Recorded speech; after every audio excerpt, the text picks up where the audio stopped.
Tuhan Yesus masuk dan bersekutu dengan kita, karena Yesus mau mengadakan pembaharuan dalam hidup kita.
Shalom Bapak Ibu Saudara sekalian yang ada di rumah masing-masing.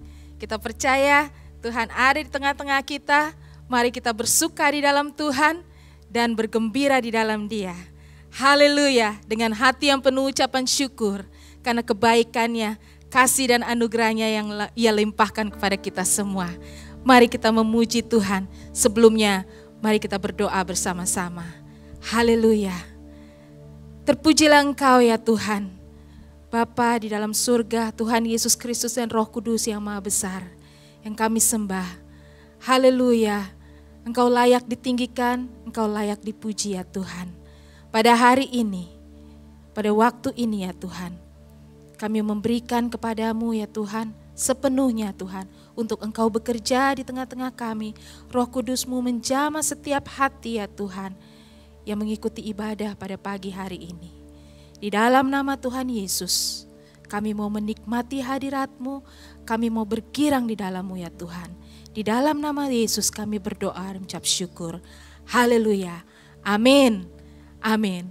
Mari kita masuk hadirat-Nya dengan hati penuh ucapan syukur kepada Dia. Mari masuk gerbangnya dengan pujian. Haleluya.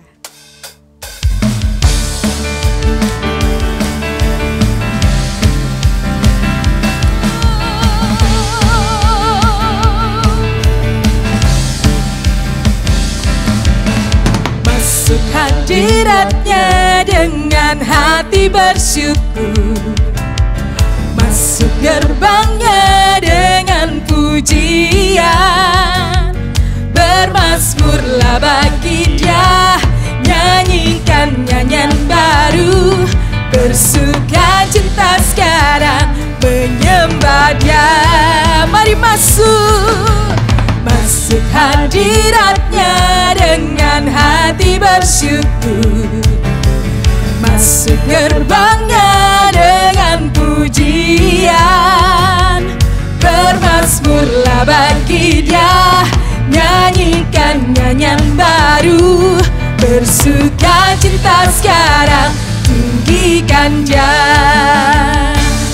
Saat hati bersyukur dan jiwa pun bersuka, hadirat Allah nyata dalam pujian. Saat kami menyembah dan tangan pun terangkat, Tuhan hadir dalam pujian umat-Nya. Haleluya, mari puji dan tinggikan Dia. Haleluya. Mari masuk hadirat-Nya. Masuk hadirat-Nya dengan hati bersyukur, masuk gerbangnya dengan pujian. Bermazmurlah bagi Dia, nyanyikan nyanyian baru, bersuka cita sekarang menyembah Dia. Mari masuk hadirat-Nya dengan hati bersyukur, masuk gerbangnya dengan pujian. Bermazmur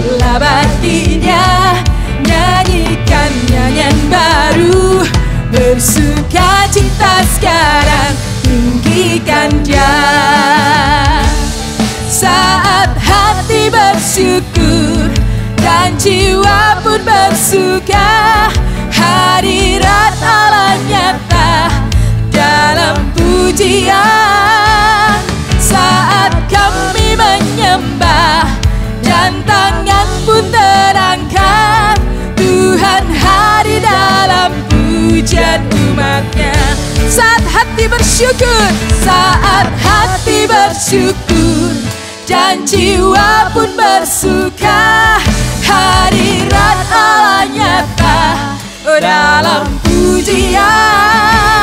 Saat kami menyembah dan tangan pun terangkat, Tuhan hadir dalam pujian umatnya. Tuhan hadir dalam pujian umatnya. Tuhan hadir dalam pujian umatnya. Haleluya. Hari ini hari yang telah dijadikan Tuhan, mari kita bersuka. Hari ini hari yang telah dijadikan Tuhan, mari kita bersuka di dalam Tuhan. Bersuka di dalam Tuhan. Bersuka, bersuka, bersuka dalam Tuhan. Mari bersuka, bersuka citalah. Bersuka, bersuka dalam Tuhan. Sekarang bersuka, bersuka citalah. Oh hari ini hari yang telah dijadikan Tuhan, mari kita bersuka. Mari bersuka. Hari ini hari yang telah dijadikan Tuhan, mari kita bersuka di dalam Tuhan. Mari bersuka. Haleluya. Oh bersuka, bersuka, bersuka dalam Tuhan. Mari bersuka, bersuka cintalah. Bersuka, bersuka dalam Tuhan. Sekarang bersuka, bersuka cintalah. Bersuka, bersuka, bersuka dalam Tuhan. Mari bersuka, bersuka cintalah. Bersuka, bersuka dalam Tuhan. Sekarang bersuka, bersuka cintalah. Oh bersuka, bersuka, bersuka dalam Tuhan. Mari bersuka, bersuka cintalah. Bersuka, bersuka dalam Tuhan. Sekarang bersuka, bersuka cintalah. Sekarang bersuka, sekarang bersuka, sekarang bersuka, bersuka cintalah.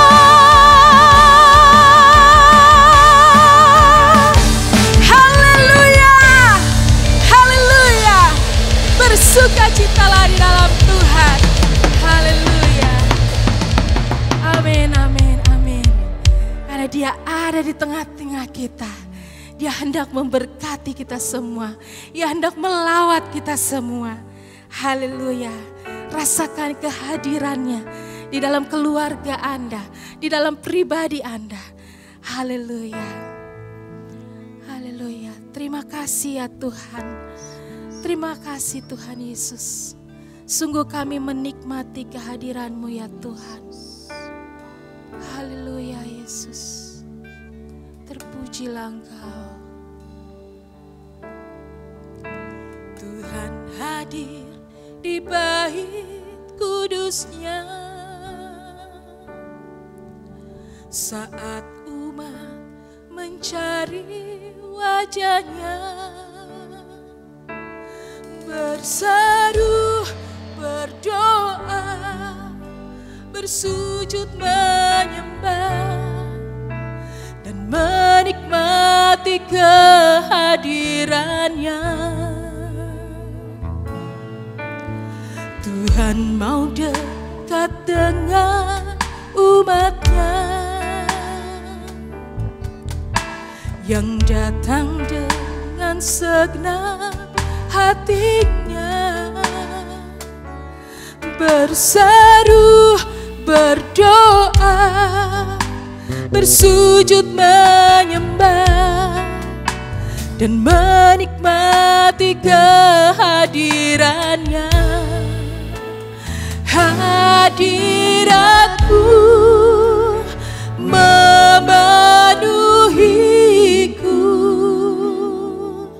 hadirat kudus-Mu penuhi bait-Mu, dan ku tersungkur menyembah-Mu.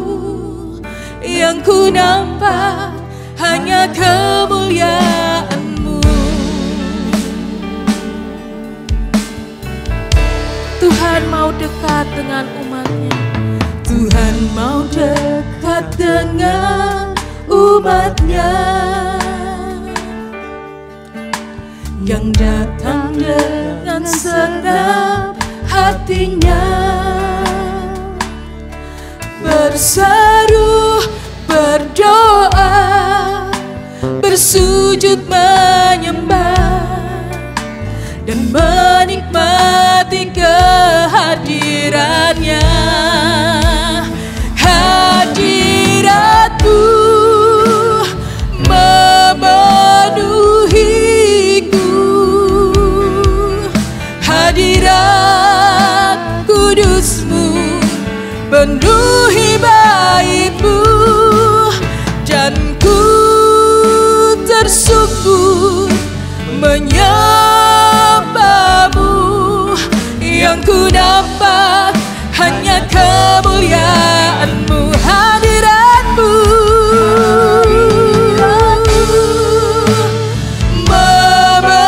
memenuhiku,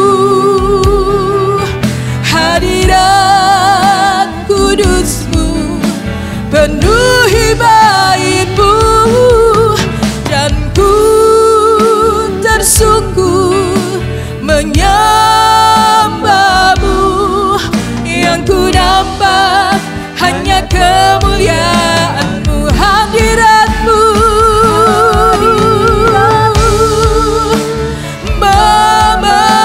memenuhiku, hadirat kudus-Mu penuhi bait-Mu, dan ku tersungkur menyembah-Mu. Yang ku nampak hanya kemuliaan-Mu. Haleluya, haleluya, haleluya. Mari menyembah Dia. Haleluya. Ambil waktu ini khusus untuk menyembah Dia. Haleluya, haleluya, haleluya. Nyatakan cinta kasih-Mu kepada Tuhan. Nyatakan penyembahan-Mu kepada Tuhan. Haleluya. Nyatakan isi hati-Mu kepada Dia. Haleluya. Dia ada, Dia mendengarkan. Haleluya. Dia mengasihi engkau, Dia mengasihi kita semua. Haleluya, haleluya Yesus. Kami menyembah-Mu ya Tuhan. Engkau baik Tuhan. Haleluya Yesus. Terima kasih Tuhan buat anugerah-Mu, buat kasih sayang-Mu Tuhan. Haleluya, haleluya, haleluya, haleluya. Hadirat-Mu, hadirat-Mu memenuhiku. Hadirat kudus-Mu penuhi baik-Mu, dan ku tersungkur menyembah-Mu.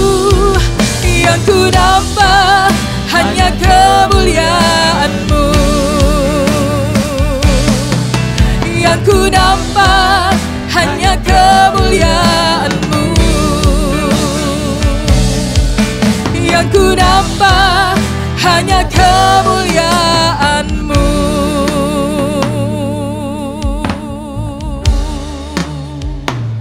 Haleluya, haleluya Yesus. Haleluya. Biarlah kami membawa terus kehadiran-Mu ya Tuhan.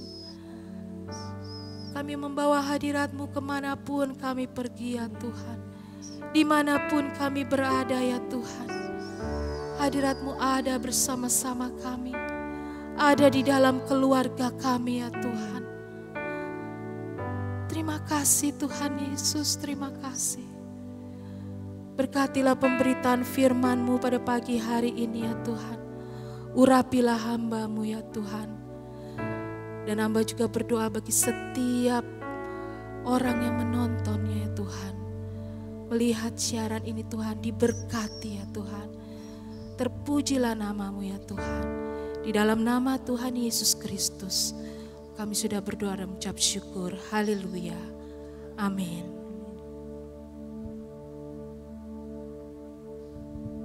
Selamat berjumpa kembali Bapak, Ibu, dan saudara-saudari sekalian yang dikasihi oleh Tuhan Yesus Kristus. Sebelum kita mendengarkan kebenaran firman Tuhan pagi ini, kita akan berdoa terlebih dahulu, mohon pimpinan Tuhan. Bapa kami yang di surga, terima kasih ya Tuhan, kami sudah memuji-muji Engkau, dan tiba saatnya di mana kami akan mendengarkan kebenaran firman-Mu. Berfirmanlah kepada kami ya Tuhan, karena kami siap untuk mendengarkan firman-Mu dan kami siap untuk melakukan firman-Mu. Terima kasih Tuhan, dalam nama Tuhan Yesus kami sudah berdoa. Haleluya, amin. Gereja Karismatik City Church telah mencanangkan agar di bulan September, Oktober, November, topik khotbah adalah bertema keluarga. Oleh sebab itu, hari ini saya akan menyampaikan kebenaran firman Tuhan yang berjudul Kehadiran Allah di Tengah Keluarga. Teks yang kita lihat terdapat di dalam Keluaran pasal 35 sampai pasal 40. Ini pasal terlalu panjang, tetapi dalam pasal ini diceritakan bagaimana Allah menyuruh bangsa Israel yang pada waktu itu dipimpin oleh Musa untuk membangun kemah suci atau kemah pertemuan yang biasa disebut tabernakel, karena Allah mau berdiam di tengah-tengah bangsa Israel. Jadi Musa mengajak seluruh bangsa Israel bergotong royong membangun kemah suci atau kemah pertemuan itu. Dan Allah juga meminta Musa untuk membuat ornamen yang berhubungan dengan kemah suci itu, karena itu akan dipakai dalam peribadatan nanti. Nah, setelah kemah suci itu selesai dibangun, maka kita baca di dalam Keluaran 40 ayat 34 sampai 38. Lalu awan itu menutupi kemah pertemuan dan kemuliaan Tuhan memenuhi kemah suci sehingga Musa tidak dapat memasuki kemah pertemuan sebab kemuliaan Tuhan memenuhi kemah suci. Apabila awan itu naik dari atas kemah suci, berangkatlah orang Israel dari setiap tempat mereka berkemah. Tetapi jika awan itu tidak naik, maka mereka pun tidak berangkat, sebab hari awan itu naik. Sebab awan Tuhan itu ada di atas kemah suci pada siang hari, dan pada malam hari ada api di dalamnya, di depan mata seluruh umat Israel pada setiap tempat mereka berkemah. Nah, kemah suci yang dibangun ini bisa bongkar pasang. Jadi kalau bangsa Israel menetap di satu tempat, mereka memasang kemah suci itu. Dan kalau awan itu naik, itu menunjukkan bahwa mereka harus berangkat berjalan, maka mereka harus membereskan kemah suci itu dan mereka harus membawanya dalam perjalanan. Nah, kemah suci atau kemah pertemuan ini merupakan kehadiran Allah di tengah-tengah bangsa Israel. Allah sendiri yang berinisiatif untuk berdiam di tengah-tengah bangsa Israel. Itu dapat kita baca di dalam Keluaran pasal 25 ayat 8. Dan mereka harus membuat tempat kudus bagiku supaya aku akan diam di tengah-tengah mereka. Allah selalu hadir di tengah-tengah bangsa Israel sementara mereka menetap di satu tempat. Allah juga hadir diam bersama-sama dengan bangsa Israel, berjalan bersama-sama bangsa Israel waktu bangsa Israel harus menempuh perjalanan. Demikian juga Allah ada di tengah-tengah bangsa Israel waktu mereka mengalami pengalaman selama 40 tahun di padang belantara. Nah, saya tidak akan membahas dengan rinci tentang pembangunan kemah suci atau kemah pertemuan atau juga disebut tabernakel ini. Tapi saya akan memfokuskan apa pelajaran yang dapat kita ambil dari kemah suci sebagai kehadiran Allah di tengah-tengah bangsa Israel bagi kehidupan kita saat ini. Sesuai dengan judul khotbah saya, kehadiran Allah di tengah-tengah keluarga. Saat ini Allah tidak meminta untuk kita membangun satu kemah suci atau kemah pertemuan seperti yang dibangun oleh bangsa Israel yang kita baca di Keluaran pasal 35 sampai 40. Namun demikian kita bersyukur karena setiap kelompok anak-anak Tuhan dari berbagai denominasi gereja yang ada di dunia ini telah membangun rumah Tuhan atau rumah gereja, tempat ibadah untuk jemaat mereka masing-masing. Rumah gereja yang dibangun oleh kelompok-kelompok anak Tuhan tersebut ada yang sangat sederhana, cukup bagus, sangat bagus, dan ada juga yang sangat mewah karena biaya pembangunan cukup besar dan mahal. Semua itu oke-oke saja.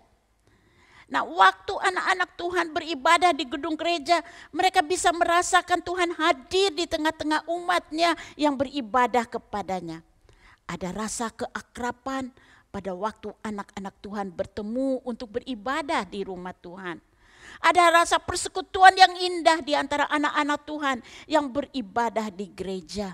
Antara lain, saling mendoakan, saling memberkati, saling menguatkan, saling menghibur, dan sebagainya. Ada sukacita tersendiri yang dirasakan pada waktu umat Tuhan berkumpul untuk beribadah di rumah Tuhan. Namun, di masa pandemi ini, untuk sementara waktu, gedung gereja tidak berfungsi seperti yang diinginkan.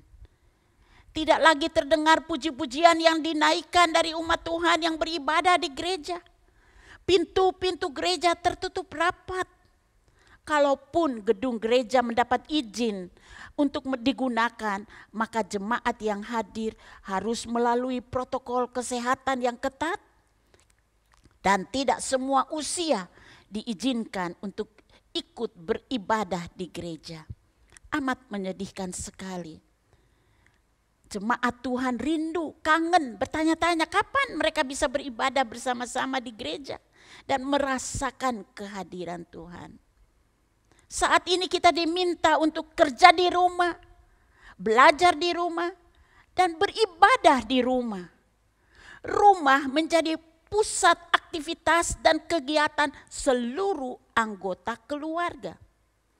Pertanyaan yang timbul, apakah rumah, tempat kediaman kita yang saat ini menjadi pusat aktivitas dan kegiatan seluruh anggota keluarga bisa menjadi tempat kehadiran Allah? Pernahkah terpikir oleh kita bahwa Allah mau hadir dan berdiam bersama kita dalam rumah kita? Untuk itu, saya mengajak kita membaca sebuah ayat dari Wahyu pasal 3 ayat 20. Ayat ini berkata, "Lihat, aku berdiri di muka pintu dan mengetok. Jika ada orang yang mendengar suaraku dan membukakan pintu, aku akan masuk mendapatkannya dan makan bersama-sama dengan dia dan ia bersama-sama dengan aku." Ayat ini dimulai dengan kata lihat. Dalam terjemahan Alkitab sehari-hari dikatakan lihatlah. Dalam terjemahan bahasa Inggris dikatakan behold. Ini berarti kita diminta untuk sejenak mengarahkan pandangan kita kepada sesuatu yang Tuhan mau kita lihat. Dan ayat ini berkata bahwa yang harus kita lihat adalah Tuhan Yesus berdiri di muka pintu sambil mengetuk. Kita akan melihatnya bersama-sama. Tuhan Yesus berdiri di muka pintu sambil mengetuk. Siapa yang menyuruh Yesus datang ke depan pintu dan mengetuk? Jawabnya, ini merupakan inisiatif dari Yesus sendiri. Kalau kita baca di kitab Kejadian, sebelum manusia jatuh ke dalam dosa, Allah selalu datang bercakap-cakap dengan manusia Adam dan Hawa. Allah tidak perlu mengetuk pintu untuk datang bertemu dengan Adam dan Hawa. Pada waktu itu dosa belum masuk sehingga Adam dengan leluasa bercakap-cakap juga bersama Hawa. Bercakap-cakap dengan Allah di Taman Eden. Dan itu dapat kita baca di Kejadian pasal 3 ayat 8a. Ketika mereka mendengar bunyi langkah Tuhan Allah yang berjalan-jalan di dalam taman itu pada waktu hari sejuk. Bagi Adam dan Hawa, langkah Tuhan yang berjalan di Taman Eden pada hari sejuk sudah tidak asing lagi bagi mereka. Karena biasanya Tuhan akan datang bercakap-cakap dengan mereka pada waktu hari sejuk. Tapi waktu kita baca ayat 8b sampai ayat 10 dikatakan, bersembunyilah manusia dan istrinya itu terhadap Tuhan Allah di antara pohon-pohonan dalam taman. Tetapi Tuhan Allah memanggil manusia itu dan berfirman kepadanya, "Di manakah engkau?" Ia menjawab, "Ketika aku mendengar bahwa engkau ada dalam taman ini, aku menjadi takut karena aku telanjang, sebab itu aku bersembunyi." Karena dosa ketidaktaatan dari Adam dan Hawa akan perintah Allah membuat hubungan antara Allah dan manusia menjadi terputus.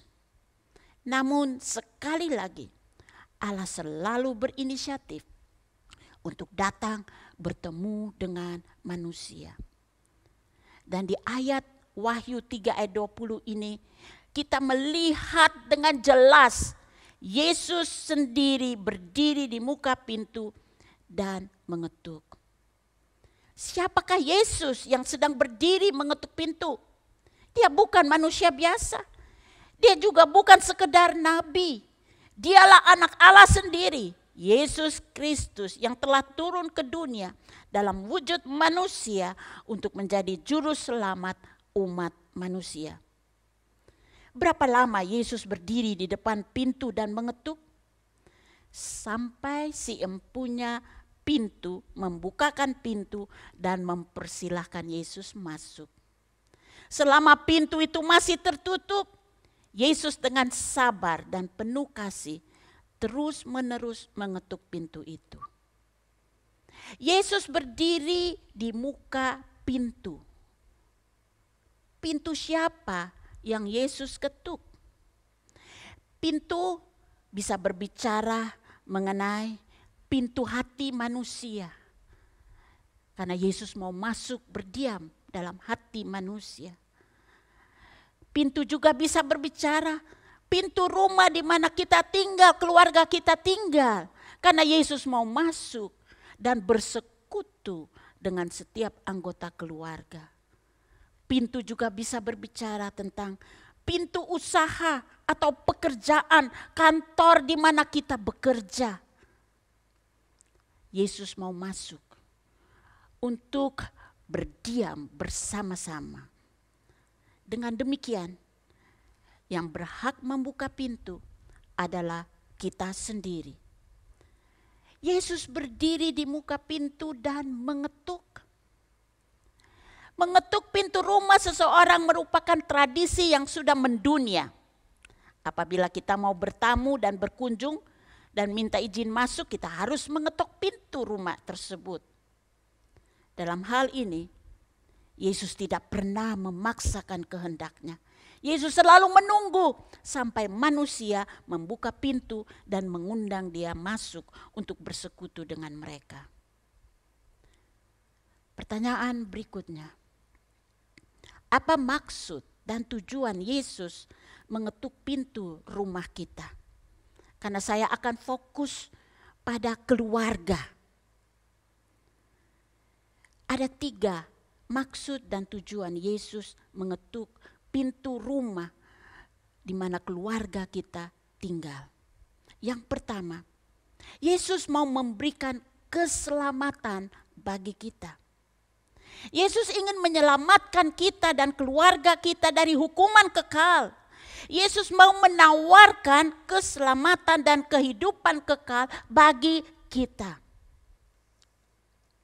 Ada seorang kepala penjara yang frustrasi serta ketakutan karena tiba-tiba terjadi gempa bumi yang dahsyat menyebabkan pintu-pintu penjara di kota Filipi serta semua belenggu dari para tahanan terlepas. Melihat semua itu, kepala penjara itu menjadi ketakutan. Dia berpikir, wow, mungkin semua tawanan sudah keluar melarikan diri. Bagaimana dengan dia? Pasti dia akan mendapat hukuman. Lalu dia berpikir, jalan yang paling bagus yaitu lebih baik saya bunuh diri. Dan dia menghunus pedangnya hendak membunuh diri karena dia berpikir para tahanan telah keluar melarikan diri. Melihat hal itu, Rasul Paulus berseru dengan suara nyaring, jangan celakakan dirimu sebab kami semuanya para tahanan masih ada di sini. Pada waktu itu Paulus dan Silas menjadi tahanan di penjara di Filipi. Menyadari hal itu, kepala penjara membawa Rasul Paulus dan Silas keluar dan berkata kepada Paulus dan Silas, "Tuan-tuan, apa yang harus aku perbuat supaya aku selamat?" Ini kesempatan yang indah bagi Rasul Paulus. Dan dia berkata, percayalah kepada Tuhan Yesus Kristus dan engkau akan selamat, engkau dan seisi rumahmu. Rasul Paulus mulai menyampaikan tentang kabar kesukaan bahwa Yesus adalah juru selamat satu-satunya. Dan jikalau engkau percaya, engkau dan seisi rumahmu akan diselamatkan. Cerita ini dapat kita baca di dalam Kisah Para Rasul pasal 16 ayat 26 sampai ayat 34. Dan hari itu juga kepala penjara membuka pintu rumah keluarganya dan mengizinkan Yesus masuk. Maka seluruh anggota keluarganya memberi diri dibaptis. Dan mereka semua menjadi percaya kepada Allah. Pagi ini, jikalau ada di antara anggota keluargamu yang belum percaya kepada Tuhan Yesus sebagai Tuhan dan Juru Selamat pribadi, bukalah pintu rumahmu dan undanglah Yesus masuk dalam rumahmu. Maka Yesus akan memberikan keselamatan kepada seisi rumahmu. Maksud dan tujuan Yesus mengetuk pintu yang kedua adalah Yesus mau masuk dan bersekutu dengan keluargamu. Teks kita di Wahyu 3 ayat 20 mengatakan, jikalau ada orang yang mendengar suaraku dan membukakan pintu, aku akan masuk mendapatkannya dan aku makan bersama-sama dengan dia dan ia bersama-sama dengan aku. Di terjemahan firman Allah yang hidup dikatakan, kalau ada seseorang yang mendengar panggilanku lalu membukakan pintu, maka aku akan masuk dan bersekutu dengan dia dan dia dengan aku. Indah sekali. Yesus, anak Allah, mau masuk dalam rumah kita untuk bersekutu dengan kita. Jikalau Bapak Presiden mengatakan kepada salah satu saudara di sini bahwa dia mau datang karena dia mau masuk dalam rumahmu bersekutu dengan anggota keluargamu, pasti saudara akan senang. Mungkin juga saudara akan minta para wartawan, ayo siap-siap. Kita harus membuat sesuatu yang indah karena Bapak Presiden mau datang mengunjungi keluargaku. Dan di sini Yesus sedang mengetok pintu karena dia mau bersekutu dengan kita. Ada seorang bapak yang kaya raya yang menjabat sebagai kepala kantor pajak di kota Yerikho. Dia tidak puas dengan kekayaan yang ia peroleh. Hatinya selalu terusik karena kekayaan yang ia peroleh ia dapatkan dengan cara yang tidak benar. Waktu ia mendengar Yesus mau lewat di jalan itu, ia berpikir ini kesempatan yang bagus untuk bisa melihat dari dekat siapa Yesus itu. Namun karena begitu banyak orang, bapak ini tidak bisa melihat Yesus karena badannya atau fisiknya pendek. Namun dia tidak putus asa. Dia melihat ada sebatang pohon ara di pinggir jalan. Dia pikir itu tempat yang paling bagus untuk dia bisa memanjat pohon itu untuk melihat Yesus. Dengan segera dia panjat pohon ara itu karena dia mau melihat Yesus. Waktu Yesus tiba di bawah pohon ara itu, Yesus berhenti. Dan Yesus melihat ke atas. Kemudian Yesus berkata, Sakeus, segeralah turun, sebab hari ini aku harus menumpang di rumahmu. Wow, orang-orang di situ berkata, wow, apa Yesus tidak tahu bahwa dia itu, wah, koruptor ulung. Apa Yesus enggak tahu dia itu siapa? Mengapa Yesus tidak bilang kepada kita, aku mau menumpang di rumahmu? Mengapa Yesus harus bilang kepada Sakeus, aku mau menumpang di rumahnya? Karena Yesus, Sang Maha Tahu itu, melihat hati Sakeus yang rindu untuk melihat dan bertemu dengan Yesus. Lalu bagaimana sikap Sakeus? Kalau kita baca di dalam Lukas 19 ayat 6, dalam Alkitab firman Allah yang hidup mengatakan, cepat-cepat Sakeus turun dari pohon ara itu dan dia membawa Yesus ke rumahnya dengan girang hati. Sakeus mempersilahkan Yesus masuk dalam rumahnya. Waktu Yesus berjalan mengikuti Sakeus, Yesus melihat pintu gerbang yang mewah yang tertutup rapat. Dan di dalam halaman rumah yang luas itu terparkir beberapa mobil mewah karena dia kaya raya. Waktu Yesus dipersilahkan masuk ke dalam rumah Sakeus, Yesus memandang sekeliling ruangan tamu. Ada pajangan-pajangan mewah dari kristal-kristal yang mahal harganya. Hati Sakeus berdebar-debar melihat mata Yesus yang menjelajah seisi rumahnya. Sakeus yakin Yesus tahu cara bagaimana Sakeus mendapatkan harta benda yang mahal itu. Kemudian Sakeus mempersilahkan Yesus menuju meja makan. Di atas meja makan itu telah tersedia makanan yang berasal dari hotel berbintang 5, amat mewah. Dan sebelum makan, Yesus mengucapkan berkat terlebih dahulu. Dan hal seperti ini tidak biasa Sakeus lakukan. Kemudian Yesus duduk makan bersama anggota keluarga Sakeus. Tidak banyak yang dipercakapkan di meja makan. Ada kegelisahan di hati Sakeus. Dia berpikir hari ini adalah hari kesempatan untuk dia membuat perhitungan dengan Yesus. Oleh sebab itu, setelah makan, Sakeus berdiri di hadapan Yesus dan berkata, "Tuhan, setengah dari milikku akan kuberikan kepada orang miskin, dan sekiranya ada sesuatu yang kuperas dari seseorang, akan kukembalikan 4 kali lipat." Terjadi perubahan dalam hidup Sakeus yang amat drastis. Perubahan ini hanya bisa terjadi waktu Sakeus mengundang Yesus masuk ke dalam hatinya dan juga ke dalam rumahnya untuk bersekutu dengan dia dan keluarganya. Lalu Yesus menjawab Sakeus, "Hari ini telah terjadi keselamatan kepada rumah ini."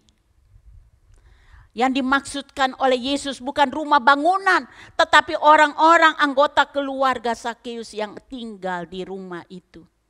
Sakeus menerima double berkat dari Yesus, yaitu keselamatan bagi seisi rumahnya dan perubahan dari manusia lama menjadi manusia yang dibaharui oleh Yesus. Waktu Yesus masuk dalam rumah Sakeus, Yesus tidak memandang dan menuding Sakeus atas kesalahan dan dosa yang sudah ia lakukan di masa lalu.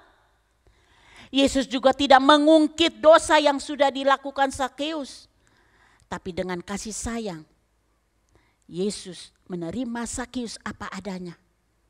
Dan dari situ Yesus menyalurkan kasih-Nya untuk membaharui karakter Sakeus.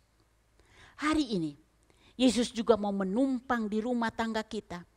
Izinkan Yesus masuk dan bersekutu dengan kita karena Yesus mau mengadakan pembaharuan dalam hidup kita.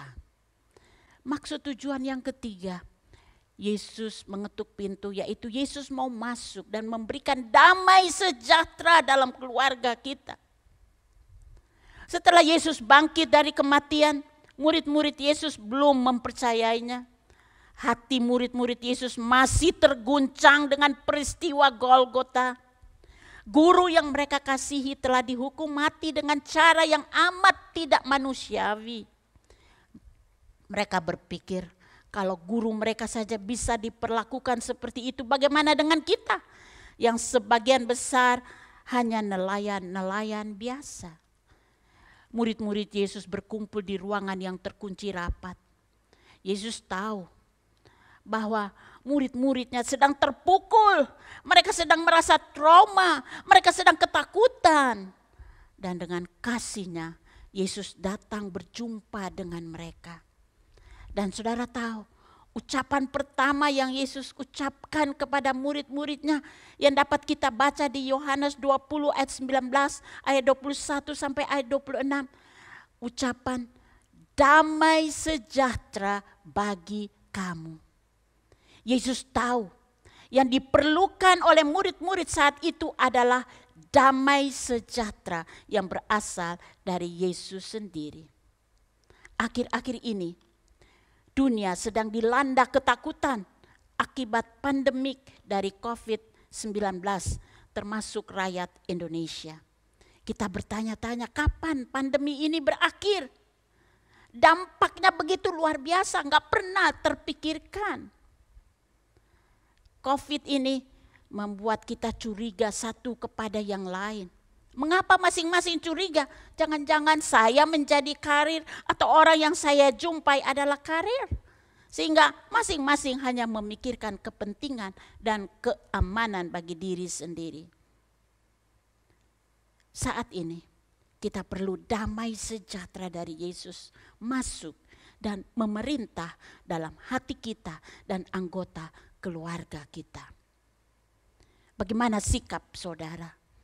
Setelah kita mendengarkan uraian firman Tuhan yang sudah saya sampaikan pada pagi hari ini, marilah kita mengarahkan pandangan kita dan melihat bahwa Yesus sedang menanti, mengetuk di depan pintu rumah kita. Sudahkah kita mengundang dia masuk? Ataukah kita membiarkan dia berberapa lama terus mengetuk di depan pintu? Mungkin saudara berkata, saya masih sibuk. Saya punya urusan banyak. Pekerjaan saya harus saya benahi akibat terkena dampak COVID-19 ini. Atau saya belum mau mengundang engkau Yesus masuk ke dalam rumahku karena keluargaku masih berantakan. Sering terjadi keributan, sering terjadi perkelahian, saling menyalahkan, tidak ada pengampunan. Pokoknya rumah saya masih acak-acakan. Saya malu kalau Yesus masuk dan melihat keadaan keluargaku seperti itu. Atau mungkin ada rumah tangga yang sudah hancur dan berantakan. Masing-masing anggota keluarga sudah mencari jalannya sendiri-sendiri. Kalau saya mengundang Yesus masuk dalam rumah saya, apakah Yesus sanggup memulihkan kembali keluargaku? Saya akan membacakan ayat penutup yang terdapat di dalam Kolose 1 ayat 27. Kepada mereka Allah mau memberitahukan betapa kaya dan mulianya rahasia itu di antara bangsa-bangsa lain, yaitu Kristus ada di tengah-tengah kamu. Kristus yang adalah pengharapan akan kemuliaan. Di tengah-tengah situasi pandemi virus corona ini, marilah kita mengundang Yesus. Yesus yang adalah Allah yang Maha Kuasa. Dia yang empunya langit dan bumi. Dia yang penuh dengan kemuliaan, sedang berdiri di depan pintu rumah kita untuk memberikan pengharapan yang dipenuhi dengan kemuliaan Allah bagi kita. Bukalah pintu rumah tanggamu, undanglah Yesus masuk dan bersekutu dengan keluargamu. Yesus mau hadir dalam rumahmu, dalam keluargamu untuk memberikan keselamatan. Yesus mau bersekutu dengan kita dan Yesus mau memberikan damai sejahteranya bagi kita. Saya akan mengajak kita menyanyikan sebuah lagu. Marilah kita nyanyikan lagu ini sebagai satu doa kita bersama kepada Tuhan. Dan kalau saudara ada bersama-sama dengan anggota keluarga, ajaklah mereka semua untuk menyanyi bersama-sama lagu ini. Merupakan doa kepada Tuhan. Ku menyembah dalam kudus hadirat-Mu. Ku menyembah dalam kudus hadirat-Mu. Hampiri tahta kasih karuniamu Bapa, kekuatanku,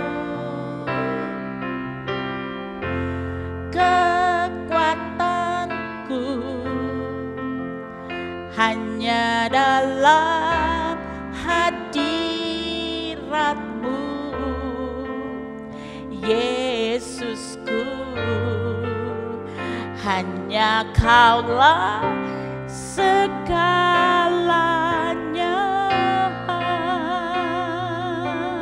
Ku yakin Kau hadir di sini. Ku yakin Kau hadir di sini. Ku rasakan kuasa yang tak terbatas. Ku yakin Kau nyata di sini. Kemenangan terjadi di sini. Ku yakin Kau hadir di sini. Ku rasakan kuasa yang tak terbatas. Ku yakin Kau nyata di sini. Keselamatan terjadi di sini. Sekali lagi katakan, ku yakin Kau hadir di sini. Ku rasakan kuasa yang tak terbatas. Ku yakin Kau nyata di sini. Pemulihan terjadi di sini. Mari kita berdoa. Tuhan, terima kasih karena Engkau mau hadir di tengah-tengah keluarga kami. Mungkin saat ini ada keluarga yang sedang kacau, yang sedang berantakan. Tidak ada damai sejahtera. Tuhan, hadirlah dalam keluarga-keluarga tersebut. Pulihkanlah keadaan keluarga tersebut. Berikanlah damai sejahtera-Mu bagi mereka ya Tuhan.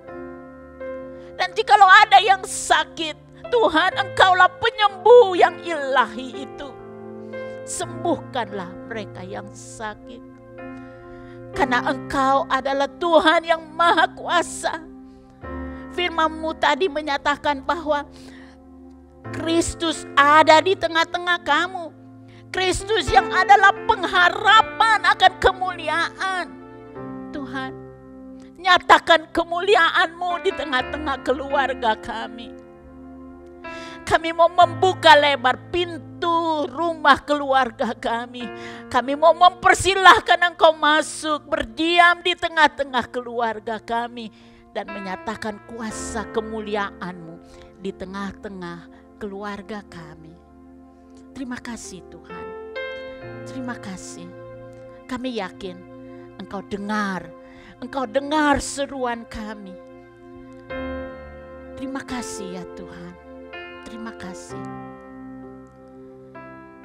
Saya mengakhiri khotbah ini. Dan saya mengajak Bapak, Ibu, Saudara-saudari mengangkat tanganmu. Terimalah berkat dari Tuhan. Kiranya anugerah dari Allah Bapa, kasih sayang dari Tuhan Yesus Kristus, serta kuasa Roh-Nya yang kudus itu akan terus menyertai kita semua. Berada bersama-sama dengan setiap keluarga. Mulai hari ini sampai Maranatha, Tuhan Yesus akan datang kembali. Dan semua yang percaya katakan, amin. Selamat hari Minggu. Tuhan Yesus memberkati.